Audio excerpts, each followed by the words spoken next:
नमस्कार, मी श्रद्धा. संपूर्ण महाराष्ट्रामध्ये अग्रेसर असणारे निर्भीड न्यूज चॅनल हिंदू सम्राटमध्ये आपलं स्वागत आहे. पाहूया आजच्या ठळक बातम्या. राधानगरी तालुक्यातील काळम्मावाडी येथे दूधगंगा नदीतील धोकादायक डोहात बुडून एका तरुणाचा दुर्दैवी मृत्यू झाल्याची घटना घडली. सनथ अनिता वराळे, वय 30, राहणार नागाळा पार्क, कोल्हापूर असे मृत तरुणाचे नाव आहे. या घटनेमुळे परिसरात हळहळ व्यक्त होत आहे. मिळालेल्या माहितीनुसार सनथ वराळे हे अकोला जिल्ह्यातील शेगाव येथे आरोग्य विभागात कार्यरत होते. ते आपल्या 4 मित्रांसह राधानगरी तालुक्यात पर्यटनासाठी आले होते. बुधवारी सायंकाळी 5च्या सुमारास काळम्मावाडी येथील दूधगंगा नदीपात्रातील काळुकी डोहाजवळील रेडीकुडी डोहात फेसाळणाऱ्या पाण्याचा आनंद घेण्यासाठी सर्वजण उतरले होते.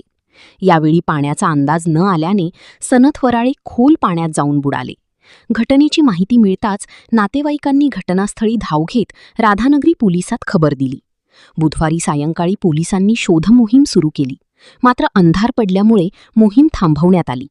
गुरुवारी सकाळी जिल्हा आपत्ती व्यवस्थापन प्राधिकरण कोल्हापूर यांच्या रेस्क्यू टीमने राधानगरी पोलीस व काळम्मावाडी धरण सुरक्षा रक्षक पथकाच्या मदतीने पुन्हा शोधमोहीम सुरू केली. जीवनरक्षक दिनकर कांबळे यांच्या मदतीने सुमारे 4 तासांच्या अथक प्रयत्नांनंतर सनथ वराळे यांचा मृतदेह डोहातून बाहेर काढण्यात आला.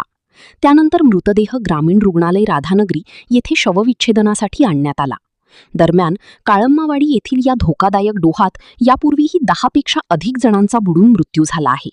प्रशासनाने धोक्याचे फलक लावून प्रवेशबंदी केली असली तरी पर्यटकांकडून त्याकडे दुर्लक्ष होत असल्याचे स्थानिक नागरिकांनी सांगितले.